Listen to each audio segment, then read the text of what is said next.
Baik, kita mulai aja untuk sharing knowledge di malam hari ini. Assalamualaikum warahmatullahi wabarakatuh. Terima kasih untuk Ibu Bapak yang sudah berkenan hadir di meeting Zoom di malam hari ini. Pembahasan kita di malam hari ini terkait dengan saudara emas. Ya, kita akan kupas tuntas apa sih saudara emas itu, terus keuntungan buat kita sebagai MOG dan konsumen itu seperti apa, kita akan bahas. Bismillahirrahmanirrahim. Alhamdulillahirrahmanirrahim. Wabihi nasta'in wa ala umuri dunya waddin. Wassalatu wassalamu ala asrofil anbiya'i wa mursalin wa ala alihi washabihi ajma'in. Rabbi israh li sadri wa yassir li amri wahlul 'uqdatam min lisani yafqahu qawli. Baik, langsung saja ke materi poinnya ya. Yang sudah saya sampaikan tadi, kita akan bahas terkait dengan saudara emas, mindset sebagai konsultan of gold atau member of gold, harus lebih memahami nih terkait dengan apa sih saudara emas itu gitu ya. Kebanyakan orang berpikir bahwa saudara emas itu yaitu perak gitu ya. Nah, padahal saudara emas itu bukan itu. Saudara emas itu adalah yang menyelamatkan emas kita dari hilangnya dari genggaman kita gitu ya. Kita akan bahas detailnya seperti apa. Kita akan bahas permasalahannya biasanya yang sering terjadi di masyarakat. Pertama, belum mengetahui ilmu saudara emas. Pasti ya, dari temanya aja saudara emas itu belum kita pahami gitu apa saudara emas itu. Kemudian masih banyak yang menjual emas ketika ada kebutuhan. Nah, mungkin sedikit bocoran nih yang terkait dengan saudara emas itu lebih ke menggadaikan ya, menggadaikan emas bukan untuk dijual gitu. Emas bukan untuk dijual tapi untuk digadaikan agar emas itu enggak apa ya, tidak berpindah tangan dari tangan kita gitu. Sehingga kita masih memiliki emas yang sudah kita beli gitu, meskipun istilahnya kita sudah gadaikan, tapi tetap akan kita miliki gitu ya, jadi hak milik kita kembali setelah menggadai emas tersebut sudah selesai.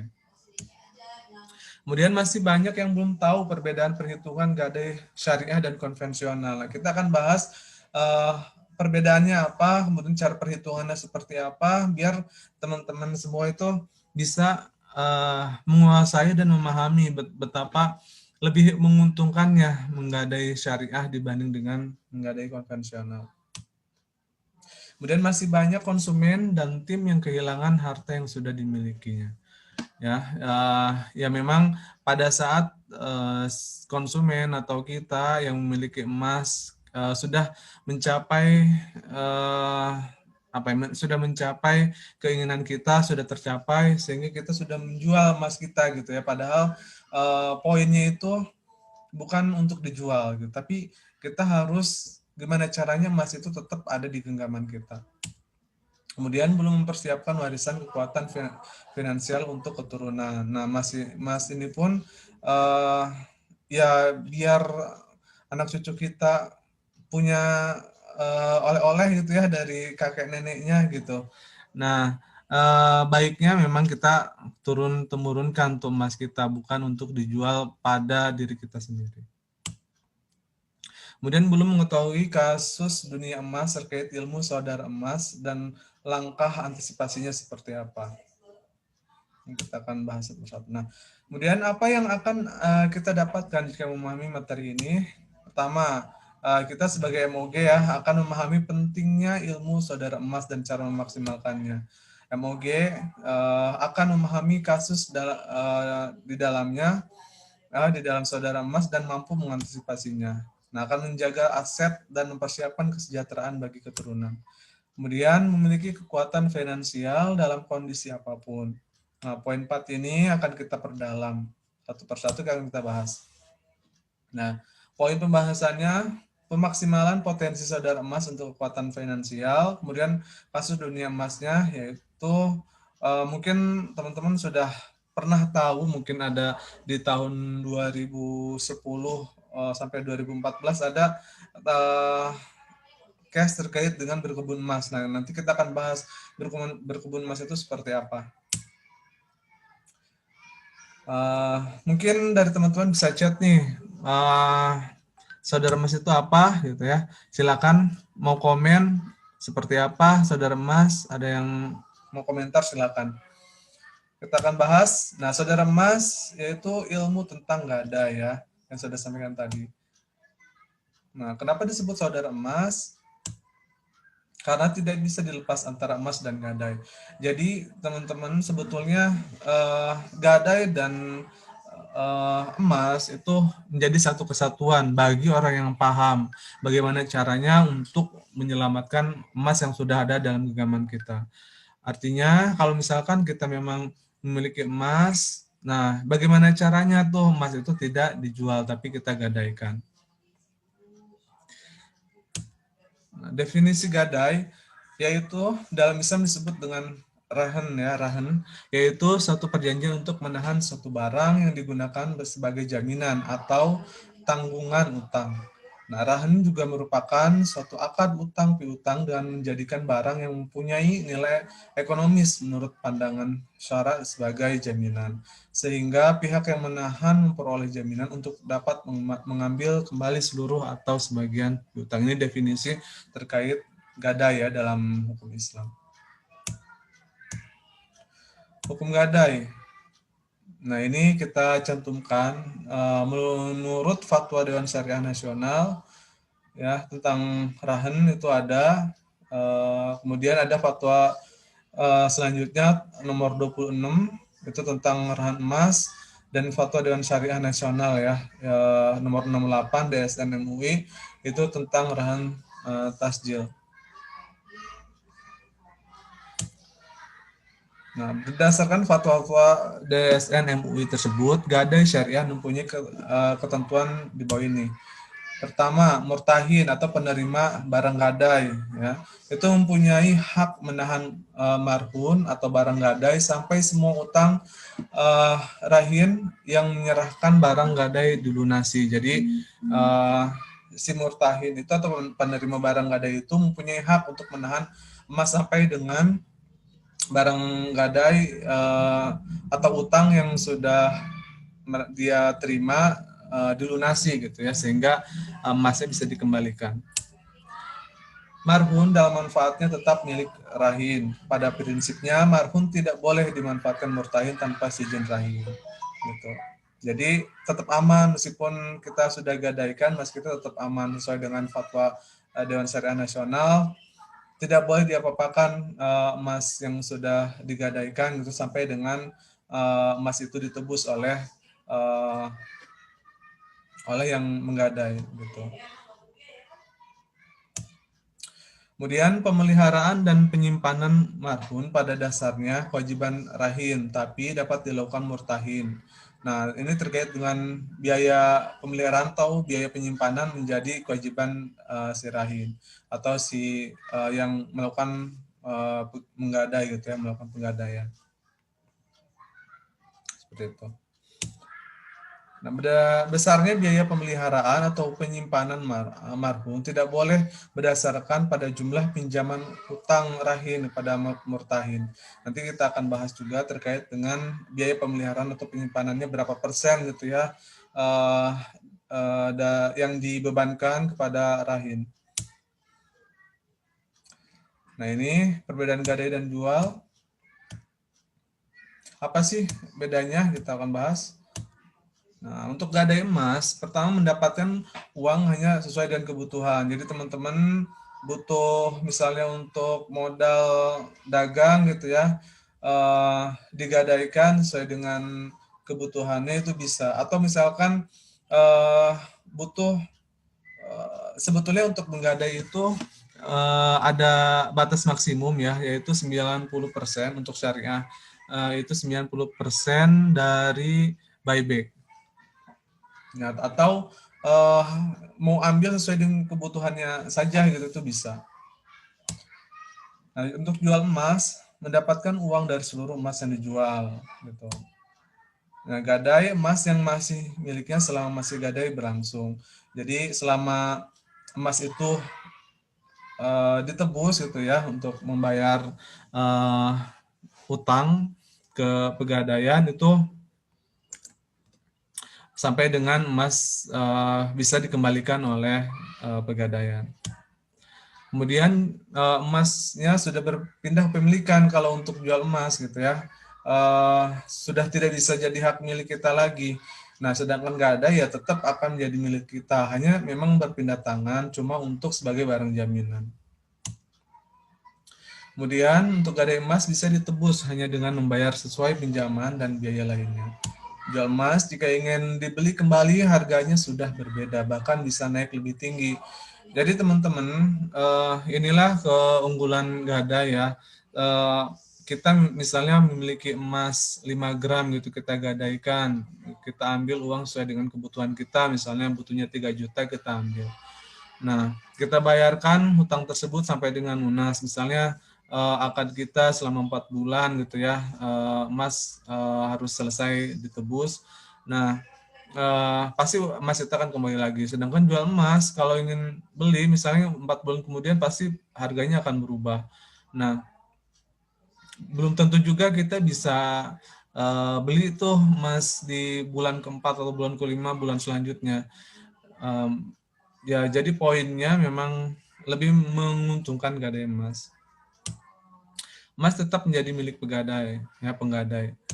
Kemudian untuk jual emas akan memiliki rasa tidak ingin memilikinya kembali. Udah kepikiran tuh, kita, waduh bisa lagi beli emasnya enggak ya gitu, udah 5 gram kita jual, terus udah punya uang di rekening, susah banget buat ngeluarin lagi gitu, buat beli emas lagi. Nah itulah uh, apa ya biasanya kita juga susah gitu untuk beli emas lagi, berat gitu ya, banyak kebutuhan yang harus kita selesaikan, sedangkan kita juga pengen beli emas tapi kita mengutamakan kebutuhan itu. Kemudian gede emas bisa menjadi warisan terbaik ya. Kemudian jual emas tidak bisa diwariskan pada keturunan. Apa maksudnya? Nah, kita udah nggak punya emas lagi, apa yang mau diwariskan gitu ya. Nah, inilah manfaatnya. Gold memiliki milik untuk semua. Kenapa harus gadai? Kenapa tidak jual saja? Nah, pertama, karena gadai adalah cara terbaik agar emas milik kita bisa terus kita miliki. Kemudian karena gadai menjadi jalan terjadinya multiple use menggunakan emas untuk mewujudkan impian. Kalau misalnya kita punya emas, pasti kita bisa tuh gunakan emas itu untuk mencapai impian kita. Mau umroh, mau haji, mau beli rumah gitu ya. Mau beli apapun dengan emas pasti bisa. Artinya nggak perlu dijual, gadai juga cukup. Kemudian karena gadai membuat kita menggunakan uang asli emas untuk dana darurat atau produktif. Menggunakan uang hasil emas untuk dana darurat atau produktif. Kemudian yang keempat, kalau dijual ketika beli lagi harga akan naik dan ada potensi tidak bisa membeli kembali. Bagaimana jika tidak tertebus? Nah, kalau gadai, tinggal lakukan perpanjangan masa titip emas. Misalnya dari standar syariah itu atau standar umum ya, konvensional pun itu akad pertama 4 bulan, kemudian akad kalau memang belum tertebus bisa perpanjang akad gitu ya untuk syariah 4 bulan kemudian sampai dengan 1 tahun. Kemudian lakukan cicil pinjamannya tiap bulan berikutnya. Nah, kalau jual nyicil beli emas lagi dari yang kecil. Nah, harus ngulang lagi gitu ya dari nol. Kemudian setiap bulan berpotensi harga naik ketika beli emasnya. Nah, perhitungan jika tidak tertebus gadainya. Emas yang digadai sebesar, misalnya nih, emas yang digadai sebesar 5 gram. Harga buyback pada saat itu, bulan Juli 2020 itu 4.340.000. Plafon gadainya itu 3.906.000 ya. Uang yang dipinjam 3.900.000. Ya, biaya titip selama 4 bulan 313.000. Biaya adminnya 20.000. Total pengembalian 4.233.000. Nah, Jadi untuk gadai ini diambil dari harga buyback, kawan-kawan. Misalnya harga buybacknya pada saat bulan Juli itu 2020 4.340.000. Kemudian yang batas maksimum dana cair itu 90% dari harga buyback, gitu ya. 4.340.000 itu 90%-nya yang bisa diambil, gitu ya. Yaitu 3.906.000. Kemudian yang dibutuhin misalnya nih orang ini butuhnya cuma 3.900.000 aja gitu. Dan biaya titipnya selama 4 bulan itu 313.000 itu dari 1 bulan, terhitung 1 bulan itu nilainya 2% dari harga buyback, ya harga plafon gadainya itu 2% dari harga plafon gadai. Kalau dikalikan dengan 4 bulan, artinya akan menjadi 8% ya, dengan total 313.000.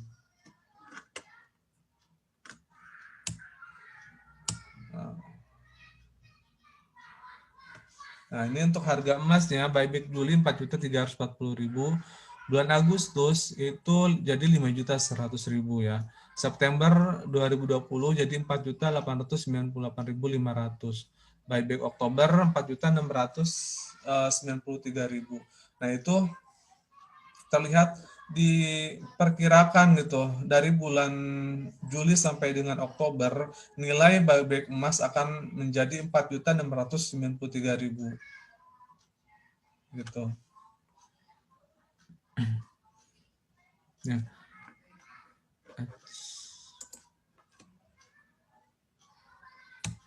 Baik. Nah, jika dijual emasnya maka sisa uang 460.000. Nah, ini perbandingan gadai dan jual. Bulan Januari si A dan si B itu memiliki emas sejumlah 5 gram. Emas 5 gram harga buybacknya pada saat itu 3.546.500 ya. Gadai 1 bulan misalnya ya. Nah, si B dia dijual di toko emas. Nah, kemudian yang si A itu dapat uang tuh 3 juta dari gadainya itu, dan biaya titipnya itu senilai 64.000 dalam jangka waktu 1 bulan. Kemudian yang si B itu karena dia jual dapat uang senilai sekitar 3 juta ya, 3 juta berapa ini? 3 juta sekian, 3.300.000 ya, 3.340.000. 3.546.500. Nah, di Februari si A itu sudah bayar hutangnya itu sejumlah 3.064.000. Emasnya dapat kembali lagi. Nah, si B karena ingin beli emas lagi, harganya udah naik tuh jadi 3.918.000. Nah, artinya dia udah kehilangan tuh emas yang dulu dia punya karena dia jual harus ngulang lagi dari nol gitu. Inilah perbedaan perbandingan antara gadai dan jual, kawan-kawan. Perhitungan 3 kali masa perpanjangan gadai. Nah, kita akan bahas juga. Emas yang digadai misalnya sebesar 5 gram. Kemudian mulai gadainya itu pada tanggal 8 Januari 2020.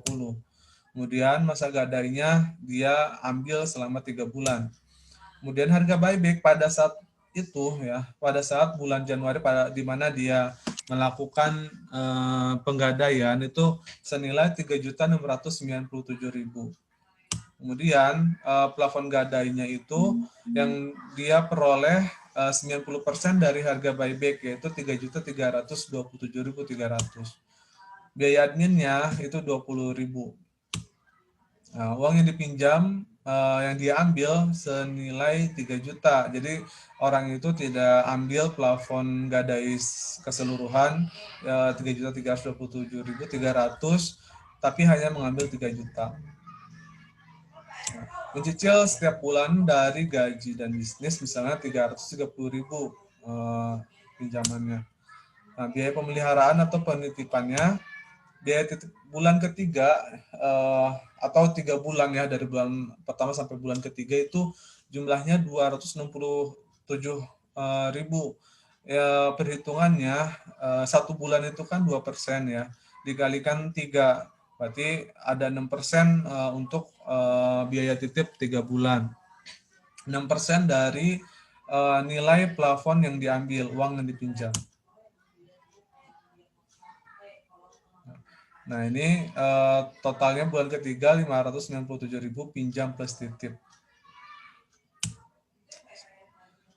Nah, kemudian biaya titip bulan ke-6 karena dia perpanjang tuh ya, dari 3 bulan karena sudah belum mampu untuk melunasi, akhirnya dia perpanjang sampai dengan 6 bulan misalnya. Nah, itu akan ditambah lagi nilainya karena misalnya tadi 3 juta gitu ya. 3 juta ditambah 267.000 tambah 20.000. Nah, nanti dari nilai tersebut dihitung kembali 6% gitu ya. Jadi nilainya dari 3.200.000 berapa? Dari 3 juta sekitar 3.287.000 diambil 6% dari nilai tersebut. Jadi totalnya 286.000. Nah, tapi di bulan keempat sampai dengan bulan ke-6 itu tidak dikenakan biaya admin lagi. Tapi akan bertambah lagi gitu ya biaya titipnya 267.000 sampai dengan ditambah 286.000. Nah, kemudian bulan ke-6 lanjut lagi dia karena belum mampu gitu ya untuk melunasi, akhirnya dia lanjut lagi tambah 3 bulan. Tambah lagi tuh dari 267 tambah 286 tambah 20.000 tambah 3 juta, kemudian diambil 6%-nya dari total tersebut, totalnya jadi 342.000 untuk biaya penitipan atau pemeliharaan dari bulan ke-7 sampai dengan bulan ke-9. Nah, bulan ke-9, nah untuk total biaya titipnya sejumlah 895.000 ya, selama 9 bulan dilakukan penitipan atau penggadaian, untuk lakukan penggadaian. Totalnya jadi 895.000. Harga emas di 8 September itu 4.898.500. Ini untuk membandingkan bahwa nilai emas yang digadaikan tidak boleh lebih tinggi dari nilai harga jual emas pada saat selesai menggadai gitu ya. Jadi kalau misalnya harga tersebut akan lebih tinggi dari harga jual emas, tidak bisa lagi untuk diperpanjang untuk kontrak menggadainya. Jadi maksimum kita dari pihak penggadainya akan menilai itu sudah ada batas maksimalnya nggak sih gitu untuk diperpanjang gadai atau stop gitu, sudah tidak bisa dilakukan perpanjangan gadai kembali. Total biayanya 3 juta plus 895.000 plus 20.000 gitu. Jadi total 3.919.000.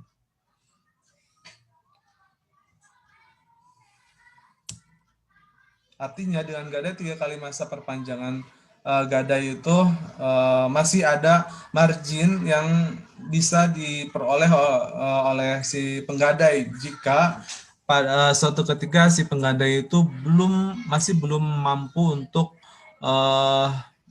artinya belum mampu untuk menebus gitu ya emas yang digadai tersebut. Nah, itu lintas generasi.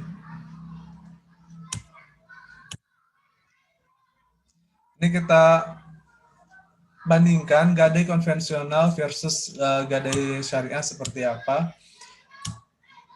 Nah, ini untuk konvensional konsepnya itu lebih ke profit oriented. Perhitungannya bunga riba diambil dari besarnya uang yang dicairkan dan administrasi.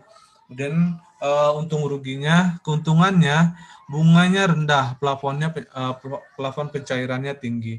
Kerugiannya jika barang tidak sanggup ditebus maka barang akan dilelang dan uang hasil lelang untuk lembaga gadai bukan dikembalikan gitu ya, selisihnya tidak dikembalikan kepada si penggadai. Kemudian terdapat bunga riba dalam setiap transaksinya. Syariah itu konsepnya tolong menolong.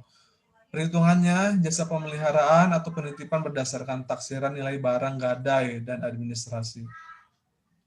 Keuntungannya jasa pemeliharaannya rendah, biaya administrasi tetap. Jadi meskipun ada akad ulang gitu ya dari bulan ketiga nambah lagi 3 bulan jadi 6 bulan, itu biaya administrasinya di awal hanya 20.000, tidak ditambahkan kembali gitu ya ada biaya administrasinya. Kalau konvensional ya nambah lagi biaya adminnya karena sudah ada akad baru. Kemudian jika barang tidak sanggup ditebus akan dijual dan uang hasil lelang akan dibayarkan sebesar pinjaman, dan jika ada kelebihan hasil jual barang gadai maka akan dikembalikan ke penggadai. Yang saya sampaikan tadi, kalau memang ada selisih gitu ya dari hasil lelang tersebut, misalnya hutangnya 4.800.000, emas yang dilelang itu nilainya 5 juta gitu ya, ada margin 200.000, itu akan dikembalikan ke yang melakukan gadai. Kemudian selanjutnya terhindar dari riba. Nah, ini kita akan bahas terkait dengan IOA Club. Teman-teman yang sudah menjadi MOG itu sudah pasti sudah bergabung dengan IOA Club. Tinggal nanti kita apakah aktif atau tidak gitu ya, status keanggotaan kita. Nah, IOA Club ini yaitu branding dari Koperasi Simpan Pinjam dan Pembiayaan Syariah KSPPS Simpul Berkah Sinergi, digagas oleh komunitas PPA dan KPM yang memiliki visi untuk mensejahterakan umat dalam aspek ekonomi menuju kebangkitan Islam dengan semangat gotong royong dan kekeluargaan.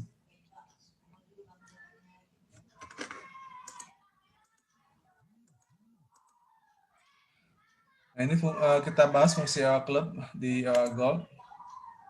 Ada beberapa fitur support AOG dan untuk MOG juga, yaitu pertama fast start ya, itu solusi permodalan bagi yang ingin jadi AOG, mau upgrade gitu ya, MOG ke AOG, tapi nggak punya biaya buat upgrade gitu. Nah, itu difasilitasi oleh EOA Club. Kemudian jangka waktu angsuran mulai dari 6 bulan sampai dengan 24 bulan, kompetitif dan sesuai syariah, dan berpeluang mendapatkan income yang lebih besar. Kemudian restock gold. Nah, kalau memang teman-teman pengen restock tapi nggak ada dana, itu diberikan solusi oleh EOA Club, solusi stok untuk EOA Gold. Jangka waktu angsuran mulai dari 6 bulan sampai dengan 24 bulan. Jaringan EOA Club seluruh Indonesia, kompetitif dan sesuai dengan syariah. Kemudian ada Save Your Gold. Itu solusi keamanan investasi EOA Gold. Jangka waktu titipan mulai dari 1 bulan sampai minimum 2 gram. Amanah yang dititipkan akan dijaga dengan baik. Biaya titip yang kompetitif hanya 500 gram per bulan. Jadi Save Your Gold ini takut misalnya teman-teman punya emas takut hilang gitu ya di rumah, bisa dititipkan di EOA Club dengan biaya itu 500 per gram per bulan untuk biaya titipnya. Ada Grow Your Gold, itu produktif, mendapatkan bagi hasil yang kompetitif. Ya, kalau memang teman-teman punya emas yang nganggur gitu di rumah, itu bisa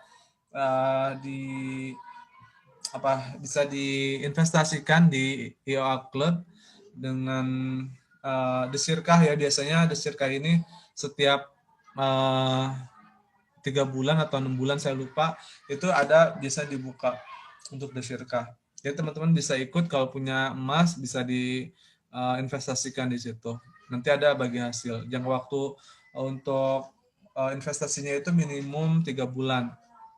Free alternatif selain Save Your Gold. Jadi kalau misalnya tadi Save Your Gold nitip emas ada 500 per gram gitu ya, per bulan ini free, bahkan kita dapat bagi hasilnya dari dari Desirkah ini. Kemudian get the cash ini gadai nih teman-teman, kalau memang teman-teman pengen menggadai gitu ya, itu ada service atau layanan dari klub get the cash dengan ketentuannya ya, marhun bih maksimal 90% dari harga buyback. Kemudian pinjaman berjangka waktu minimum 4 bulan, berjangka waktu setiap 4 bulan dan bisa diperpanjang kelipatannya gitu. Dan yang terakhir buyback garanti, kalau memang teman-teman khawatir gitu nggak ada yang bisa beli emas yang sudah dijual ke konsumen, klub menjamin garansi tersebut. Siapa saja yang bisa gadai di klub? Nah ini ada Agent of Gold, MOG, sama member Club. Artinya konsumen juga bisa sebetulnya menggadai di sini, hanya saja harus menjadi member EWA Clubnya dulu. Jadi teman-teman bisa diinformasikan ke konsumen-konsumennya nih, bisa gadai di EWA Gold, tapi harus jadi member dulu gitu ya. Nah, kelebihannya apa? Terhindar riba ya, yang pasti. Yang kedua, menjadi member klub. Nah, karena basis klub adalah koperasi, hanya bisa didapatkan oleh member koperasi. Mendapat SHU dari koperasi. Kemudian member koperasi berhak atas SHU tahunan dan mendapatkan keuntungan dari simpanannya. Jadi kalau teman-teman aktif di klub itu akan dapat tuh SHU-nya dan dapat keuntungan dari simpanan yang sudah disimpan di klub. Kemudian keberkahannya sudah pasti ya, karena prinsip berjamaah dan saling ta'awun, kemudian support bisnis muslim dan membantu kebebasan riba saudaranya. Ini perbandingan biaya gadai. Untuk konvensional biasanya biaya administrasinya itu 2.000 sampai dengan 125.000, plafon maksimum 95%, bunga 1,15% per 15 hari. Jadi 1 bulan itu sekitar 2,30% ya. Untuk di Pegadaian. Kemudian swasta konvensional bunganya malah lebih besar lagi nih, 8% yang diambil per bulannya. Kemudian plafon maksimum 90%, dendanya keterlambatan, kalau ada keterlambatan itu 5% per 15 hari. Nah ini sedikit yang diawasi OJK dan banyak yang ilegal. Jadi teman-teman khawatir hati-hati ya kalau mau gadai di pegadaian yang tidak diawasi OJK, khawatir nanti malah jadi korban penipuan gitu ya. Ini koperasi EWA syariah biaya administrasi 20.000, plafon maksimum 90% dari buyback. Jasa titip dari nilai emas EWA Gold-nya itu yang saya sampaikan tadi senilai 2% per bulannya. Nah, ini di bawah pengawasan Kementerian Koperasi. Kemudian perhitungan gadai konvensional. Misalnya si A punya emas sudah beratnya 4,5 gram, kemudian dia gadaikan nilai taksiran emasnya itu sekitar 4.500.000. Kemudian dia tarif sewa modalnya itu 1,15% per 15 hari, yaitu sekitar 9,2% ya untuk 120 hari atau 4 bulan. Total sewa modalnya sekitar 372.600 dengan administrasi 25.000. Kemudian total uang yang didapatkan yaitu 4.025.000 ya, dikurangi biaya admin.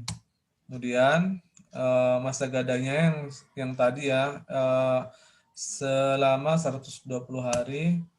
Kemudian total pengembaliannya 4.400.000 4.442.600. Nah, perpanjangan 120 hari lagi yang harus dibayar termin 1 yaitu 372.600 plus 25.000. Jadi biaya adminnya ngulang lagi tuh. Pertama ada biaya admin, kedua kalau perpanjangan setelah 4 bulan ada dikenakan biaya admin lagi. Nah, yang harus dibayarkan di termin 2 442.600. Total gadai konvensional selama 8 bulan adalah 4.865.200. Jadi total tadi ya, termin pertama dan termin kedua digabung ditambah dengan total uang yang didapat. Nah, kalau dia klub nilai baik emasnya misalnya 4.500.000. Kemudian biaya jasa pemeliharaan penitipannya selama 120 hari 324.000. Kemudian biaya administrasinya 20.000. Total uang yang didapat sebesar 4.050.000. Masa gadainya selama 120 hari. Tambah lagi ya total pengembalian misalnya 4.374.000 untuk 120 hari. Kemudian kalau perpanjangan lagi itu yang harus dibayar di termin pertama itu 324.000 atau tambahlah 8% dari nilai emas plus biaya, intinya total pengembalian 8% dari total pengembalian. Yang harus dibayarkan termin 2 437.400 untuk termin 2. Total gadai di klub selama 8 bulan adalah 4.708